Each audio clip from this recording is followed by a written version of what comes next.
Hello everyone. Today we will discuss about some specific conditions in straight line. Okay? आज हम लोग important condition को पढ़ने वाले हैं स्ट्रेट लाइन में. देखिए और ये है क्या? Equation of a line passing through a given point and parallel to the given line. ठीक है, कभी कभी इस पे क्वेश्चन आ जाता है. तो देखिए बहुत सिंपल से कॉन्सेप्ट है इसका. हमने लेट कर लिया, let the given point be alpha beta and gamma. ठीक, हमें क्या फाइंड करनी है? आपको फाइंड करनी है उस लाइन की इक्वेशन जो गिवन पॉइंट यानी अल्फा बीटा गामा से पास हो रही हो एंड जो गिवन लाइन के क्या हो, पैरेलल हो. तो गिवन लाइन के पैरेलल है उस लाइन को हम लेट कर लेते हैं. Let the given line be x minus x1 upon a is equal to y minus y1 upon b is equal to z minus z1 upon c is equal to lambda. ये line हो गई हमारी given. ये तो मैंने Cartesian form में लिख रखी है. अगर आप वेक्टर फॉर्म में कहोगे तो ये हो जाएगी r vector is equal to a vector plus lambda b vector. इस तरह से हमें लाइन गिवन होगी. अब देखिए एक खास बात मैंने आपको बताया था, condition of parallelism and condition of perpendicularity in previous class. ठीक, प्रीवियस क्लास में आपने condition of perpendicularity and condition of parallelism देखा था. दो लाइनें अगर पैरेलल हैं और दो लाइनें अगर परपेंडिकुलर हैं तो क्या कंडीशन होगी, है ना. वहां आपको बताया था अगर दो लाइनें आपस में पैरेलल होती हैं तो उनके डायरेक्शन रेशियोज में एक रिलेशनशिप होता है. वो होता है a1 by a2 is equal to b1 upon b2 is equal to c1 upon c2 is equal to lambda. ठीक, यानी एक डायरेक्शन रेशियो हम ये लिख सकते हैं a1 is equal to a2 lambda, b1 is equal to b2 lambda and c1 is equal to c2 lambda. ठीक, इसका मतलब यह है कि एक डायरेक्शन रेशियो दूसरे डायरेक्शन रेशियो के लैम्डा टाइम्स के बराबर है. ठीक, यहाँ लैम्डा क्या है? कोई कांस्टेंट वैल्यू है ना. तो ये कह सकते हैं हम इनडायरेक्टली कि a1 और a2 कुछ खास नहीं होंगे, लगभग सेम ही होंगे अगर लैम्डा की वैल्यू यहाँ पर 1 हो जाए. और कोई फर्क नहीं पड़ता अगर दो लाइनें आपस में पैरेलल हैं तो हम जब यहाँ a b c की वैल्यू रखेंगे अपने आप जो लैम्डा आएगा वो कॉमन होकर के इधर हो जाएगा. ठीक, इसका कहने का मतलब ये है if two lines are parallel then the direction ratios of the line will not affected. ठीक, मतलब अगर डायरेक्शन लाइंस हमें पैरेलल गिवन है तो डायरेक्शन रेशियो कभी भी लाइन के चेंज नहीं होंगे. ठीक, कौन चेंज होगा? फिर वही चेंज होगा ये पॉइंट, इसीलिए हमने इसको लेट कर रखा हुआ है. ठीक, तो चलिए देखते हैं. अगर यहां पर हमें गिवन लाइन के पैरेलल लाइन की इक्वेशन निकालनी है तो मैंने बताया कौन चेंज नहीं होगा? डायरेक्शन रेशियो चेंज नहीं होगा. अब यहाँ इस लाइन का डायरेक्शन रेशियो क्या है? ए बी और सी. मतलब जो रिक्वायर्ड लाइन होगी उस लाइन के डायरेक्शन रेशियो चेंज नहीं होंगे और वो रहेंगे ए बी सी. ठीक, तो कौन चेंज होगा? बस x1 y1 z1 और इसकी जगह कौन आ जाएगा? Alpha beta gamma. ठीक, हम लिखते हैं देयरफॉर क्या required line. Okay, required line मतलब जो एक लाइन इस गिवन लाइन के पैरेलल है वो क्या होगी? वो होगी x माइनस x1 की जगह ये alpha upon direction ratio same रहेगा is equal to y minus y1 की जगह बीटा अपॉन यहाँ आ जाएगा b is equal to z minus z1 की जगह आएगा gamma upon c is equal to यहाँ लैम्डा है उसमें आप म्यू ले लो. ठीक, और अगर वेक्टर फॉर्म में लिखना है तो आप लिख लीजिए r vector is equal to a की जगह अल्फा बीटा गामा से बना हुआ वेक्टर आएगा जिसको आप लिख लो ऐसे alpha i plus beta j plus gamma के कैप और प्लस लैम्डा और b की वैल्यू जो थी वही लिखेंगे हम यहाँ पे इसलिए b लिख लिया हमने. ठीक है, इस तरह से हो जाएगी गिवन रिक्वायर्ड लाइन की इक्वेशन जो गिवन लाइन के पैरेलल होगी. आई थिंक ये बात आपको समझ में आ गई होगी. ठीक, तो इसको आप पॉज करके नोट कर लीजिए. मैं इस पे एक क्वेश्चन करवाता हूँ, देखिए कैसे क्वेश्चन लगता है. ठीक है, इसको इरेज कर रहा हूं मैं. देखिएगा बहुत सिंपल सा इस कॉन्सेप्ट पे क्वेश्चन लगता है, मैं उसको एक्सप्लेन कर रहा हूं, है ना. ओके, सो यहां से मैंने एक क्वेश्चन कंसीडर किया बुक से मैं हेल्प ले लेता हूँ। तो ये हमारे पास क्वेश्चन है, हमें क्या फाइंड करना है, equation of line passing through the point 1 -1 0, ये पॉइंट दिया हुआ है एंड हमें लाइन गिवन है जिसके पैरेलल लाइन की इक्वेशन बतानी है, x - 2/3 is equal to 2y +1/2 is equal to 5 - z/1। ठीक, हमें इस लाइन के पैरेलल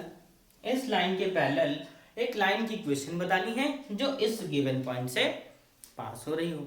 ठीक, तो हम सबसे पहले इस लाइन के फाइंड करेंगे डायरेक्शन रेशियो, और डायरेक्शन रेशियो फाइंड करने के लिए हम सबसे पहले इस इक्वेशन को देखेंगे कि क्या ये स्टैंडर्ड फॉर्म में है, अरेंज्ड है। अगर स्टैंडर्ड फॉर्म में अरेंज है तो ओके, नहीं है तो आप अरेंज करेंगे। और स्टैंडर्ड फॉर्म क्या होती है, स्टैंडर्ड फॉर्म का मतलब x - x1 upon a is equal to y - y1 upon b is equal to z - z1 upon c। अगर कोई इक्वेशन इस फॉर्म में है तो हम मानेंगे वो स्टैंडर्ड फॉर्म में। अब आप देखिए x - 2/3 ये तो ठीक है, यहाँ क्या लिखा हुआ है, यहाँ लिखा हुआ है 2y + 1/2। हम इसको कन्वर्ट करेंगे इस फॉर्म में और सेम इसको भी, तो ये क्या आएगी, ये इक्वेशन आएगी हमारी। नाउ इसको रिड्यूस किया तो ये x - 2/3 रहेगा, इसमें से 2 को कॉमन करना पड़ेगा आपको डिनोमिनेटर में भेजने के लिए, तो ये हो गया 2। यहाँ क्या आएगा y + 1/2, इस 1 के पास तो 2 नहीं था ना, तो 2 से मल्टीप्लाई किया, 2 से डिवाइड किया, अपॉन में 2, और यहाँ से माइनस कॉमन कर लो आप, z - 5/1, 2 से 2 को कट कर दीजिए, 1 आ जाएगा। x - 2/3 is equal to y + 1/2/1 is equal to z - 5/-1। अब ये आ गई हमारी स्टैंडर्ड इक्वेशन। ठीक, now equation which is parallel to the line and passing through a given point. ठीक, रिक्वायर्ड इक्वेशन, हम सीधा रिक्वायर्ड लिखते हैं, रिक्वायर्ड इक्वेशन ऑफ लाइन क्या होगी, y - y1, y1 का मतलब अल्फा या बीटा जो भी कह लीजिए आप, ये पॉइंट जिससे वो पास होती है ये, अपॉन डायरेक्शन रेशियो किसका, इसका डायरेक्शन रेशियो कितना है 3 इज इक्वल टू, और सॉरी यहाँ पर y नहीं या z x होगा, है ना, x - x1 अपॉन इसका direction ratio is equal to y - y1, और y1 की जगह -1 है तो +1 upon b means 1 is equal to z - z1 की प्लेस पे 0 अपॉन इसका डायरेक्शन रेशियो ये। ठीक, और ये है लैम्डा के बराबर। ओके, तो ये हो गई हमारी रिक्वायर्ड लाइन जो इस पॉइंट से पास हो रही होगी और गिवन लाइन के क्या रही होगी, पैरेलल। आई थिंक ये कॉन्सेप्ट आपको क्लियर हो गया होगा। ठीक है, नाउ अब हम पढ़ने वाले हैं equation of line passing through a given point and perpendicular to given lines. Okay, perpendicular to given lines हमें वो फाइंड करना है। ओके, मोस्ट इंपॉर्टेंट वो भी क्वेश्चन आपसे मेनली पूछे जाते हैं, है ना, on finding the equation of line passing through a given point and perpendicular to 2 given lines. Right, 2 lines के परपेंडिकुलर हमें लाइन की इक्वेशन निकालनी है। मैं इसको इरेज करता हूं, देन बात करते हैं नेक्स्ट कॉन्सेप्ट की।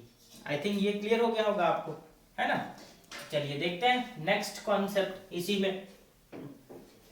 अब है equation of line passing through a given point and perpendicular. यहां पर पैरेलल की कंडीशन आपने पढ़ी, और अब हमें पढ़ना है पैरेलल की जगह परपेंडिकुलर।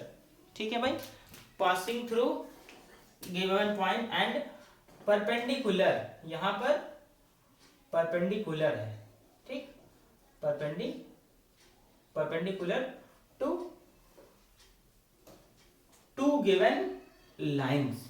ठीक है भाई, तो 2 गिवन लाइंस हमने क्या लिखा है यहाँ पर, equation of line passing through a given point, इसका मतलब पॉइंट हमें गिवन होगा, तो let the given point be, हमने अल्फा बीटा और गामा पॉइंट लेट कर लिया।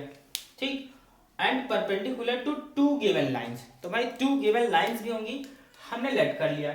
Let the given lines be L1, हमने L1 लिखा और L1 क्या आएगा, x minus x1 upon A1 is equal to y minus y1 upon B1 is equal to z minus z1 upon C1 is equal to lambda.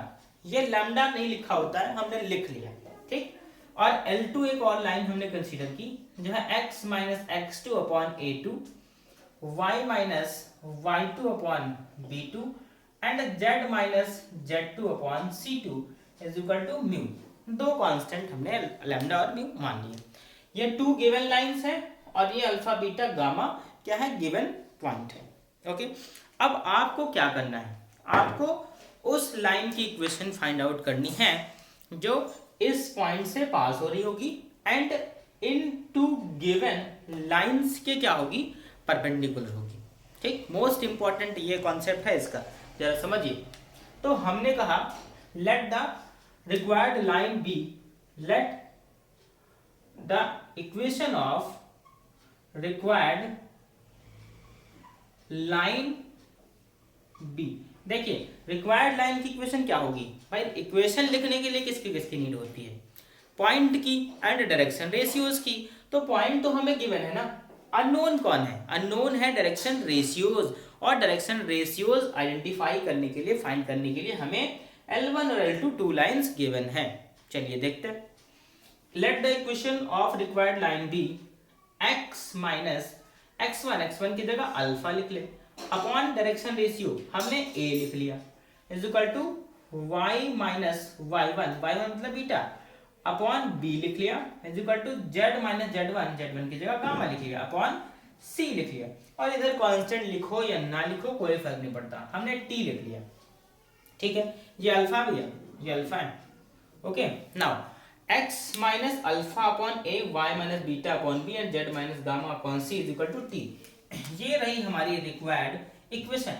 इसमें alpha beta और gamma तो known है, unknown कौन है, unknown है a b c। Now अब देखिए ए B C find करने के लिए हमें L1 और L2 की लेनी पड़ेगी हेल्प। क्यों, कैसे, हमें गिवन था कि ये लाइन जो आई है वो क्या है, इन L1 और L2 टू गिवन लाइंस के क्या है, परपेंडिकुलर, ठीक, परपेंडिकुलर है। तो फिर से प्रीवियस वीडियो पे जाएं। प्रीवियस वीडियो में मैंने पढ़ाया था आपको कंडीशन ऑफ परपेंडिकुलरिटी, है ना। तो कंडीशन ऑफ परपेंडिकुलरिटी में क्या पढ़ाया था, if two lines are perpendicular then the sum of product of its corresponding direction ratio is equal to 0, a1 a2 plus b1 b2 plus c1 c2 is equal to 0। ये बताया था मैंने, ठीक। दो लाइनें अगर परपेंडिकुलर होंगी तो ये कंडीशन थी, याद करिए, if two lines are perpendicular तो कंडीशन ये बताई गई थी a1 a2 plus b1 b2 plus C1 C2 must be is equal to 0, ये होगा। अब ये लाइन और ये दो लाइनें आपस में क्या है, परपेंडिकुलर। तो बाय कंडीशन ऑफ परपेंडिकुलरिटी हम ये लिख सकते हैं, बाय कंडीशन ऑफ परपेंडिकुलरिटी, ठीक, बाय कंडीशन ऑफ परपेंडिकुलरिटी आप ये बात लिख सकते हो कि a into A1 plus b into B1 plus c into C1 is equal to 0, ये इक्वेशन 2। एंड लिख सकते हैं a into A2 plus b into B2 plus c into C2 is equal to 0, ये हम थर्ड इक्वेशन लिख सकते हैं, ठीक। मतलब इसके डायरेक्शन रेशियो, इस लाइन के और इस लाइन के direction ratio condition of perpendicularity को फुलफिल करेंगे।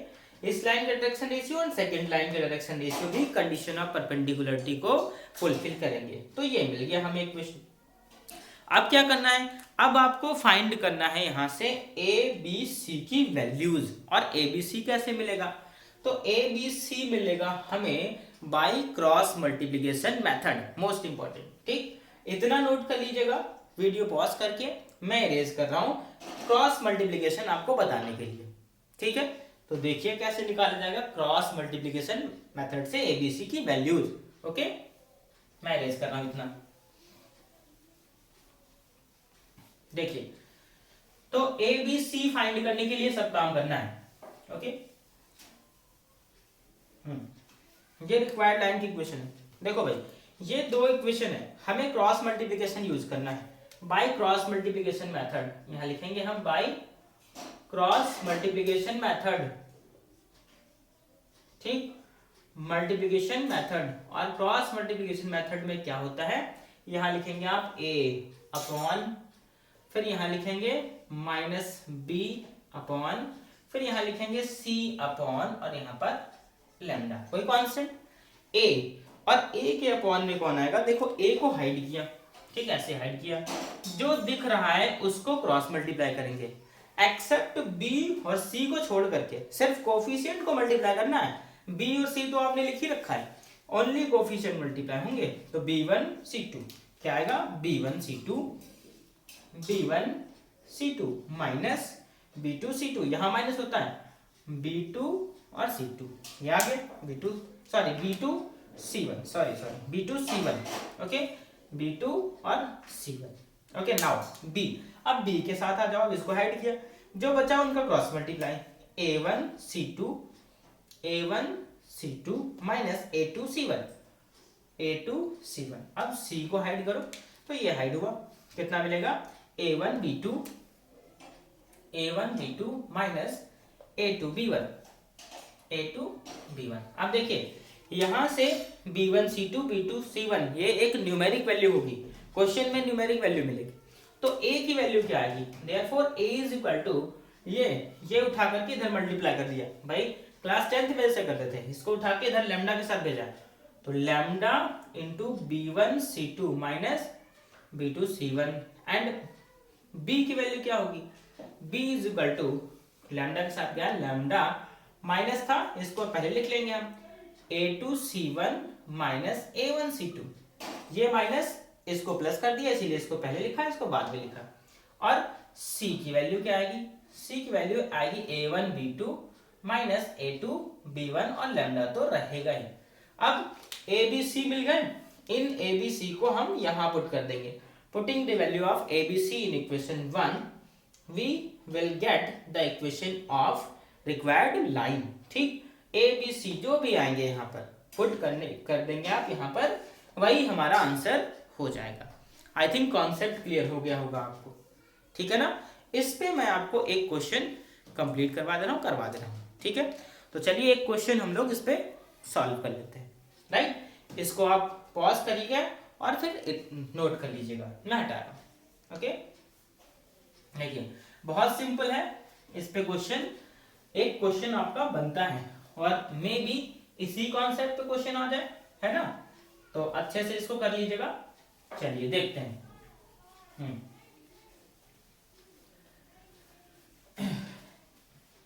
मोस्ट इंपॉर्टेंट है ये टॉपिक। देखिए तो क्वेश्चन हम लोग लेते हैं, ये सीबीएसई में आया हुआ क्वेश्चन है, उसने दिया हुआ है, find the Cartesian equation of the line passing through the point -1, 3, -2। ठीक, 2005 में आया था, 2012 में भी आया है। And perpendicular to the line x/1 is equal to y/2 is equal to z/3, एक लाइन ये, एंड दूसरी लाइन हमें गिवन है, सेकेंड लाइन गिवन है x + 2/-3, y - 1/2 एंड z + 1/5। ठीक, मैं रीचेक कर लेता हूं, -1, 3, -2 and x/1, y/2, z/3, x + 2/-3, y - 1/2 and z + 1/5। Yes, 5 and 12 में है। देखिए फाइंड करना है हमें वो इक्वेशन जो इस पॉइंट से पास हो रही हो और इन टू गिवन लाइंस के क्या हो, परपेंडिकुलर हो।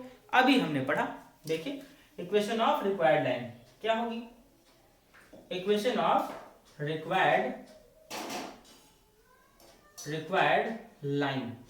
ठीक, इक्वेशन ऑफ रिक्वायर्ड लाइन ये यू है, क्या आएगी, x माइनस x1 की जगह ये पॉइंट -1 तो +1 upon upon a, direction ratio हमने लेट कर लिया ए, फिर y minus y1 3 upon b is equal to z minus z1 plus का 2 upon c is equal to lambda. हमने ये लेट कर लिया, ठीक। ये हो गई रिक्वायर्ड लाइन की इक्वेशन।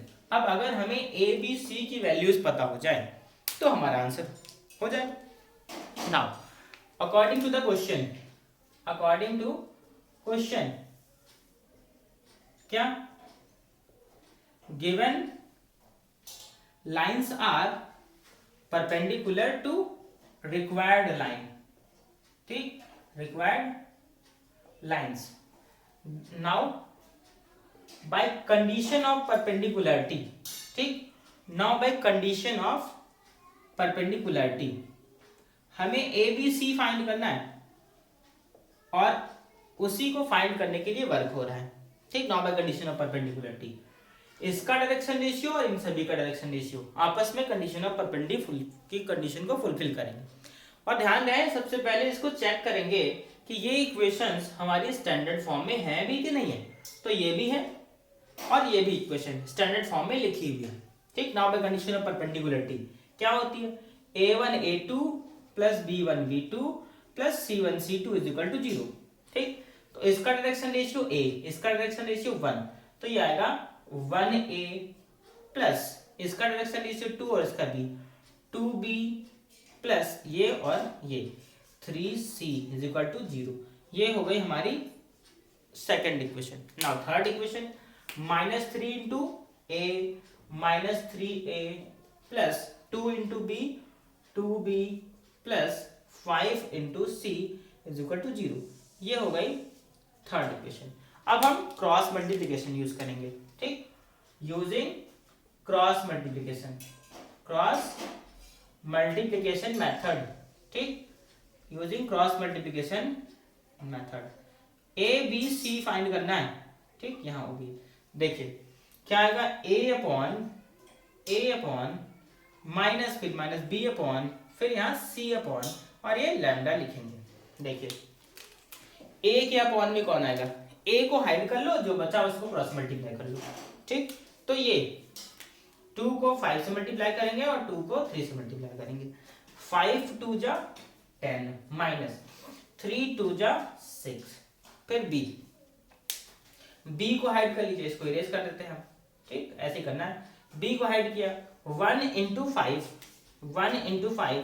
5 माइनस 3 इंटू 3 प्लस का 9 हो गया, ठीक। 1 into 5 5 3 into 3 9।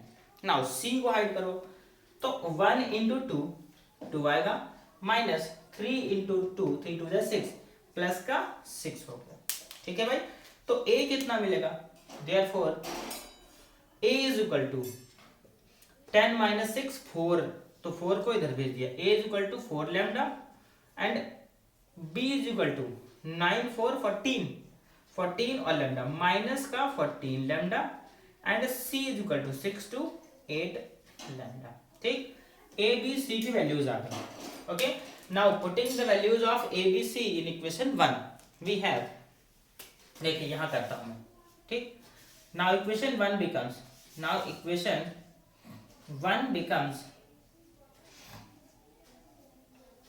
x plus 1 upon a की जगह 4 लैम्डा, 4 लिख ले, लैम्डा सब जगह उसको हम इधर ही भेज देंगे 4 और इज इक्वल टू y, इस लैम्डा को चाहे न्यू लिख लो आप, ठीक, y माइनस 3, उससे कोई मतलब नहीं होता, वो अंडरस्टूड है, कांस्टेंट ही आता है कोई भी, y माइनस 3 अपॉन b की वैल्यू माइनस का 14, तो यहाँ पर माइनस 14 और c z minus 2 plus 2 upon c की value 8 is equal to mu लिख लो, लैम्डा लिख लो, कोई दिक्कत नहीं। अभी आप देख रहे हो यहाँ पर 2 कॉमन है फिर से, तो 2 कॉमन करके उधर भेज दीजिए। ये कितना आ जाएगा, ये आ जाएगा हमारा इसको मैं अरेंज कर देता हूँ, ठीक, इसको मैं अरेंज कर देता हूँ, ये इतना, ये हमें मिल जाएगा final answer x plus 1 upon 2 is equal to y minus 3 upon minus का 7 is equal to z plus 2 upon 4 is equal to mu, वो कांस्टेंट इधर मल्टीप्लाई हो गया। तो this is the final equation of line which is passing through a given point and perpendicular this to line. ठीक, I hope ये concept आपको अच्छे से समझ में आ गया होगा। ठीक है, हम लोग नेक्स्ट वीडियो में फर्दर और बात करेंगे स्ट्रेट लाइन पे। ओके, अगर इतना समझ में आ गया है तो प्लीज लाइक करिएगा। Thank you.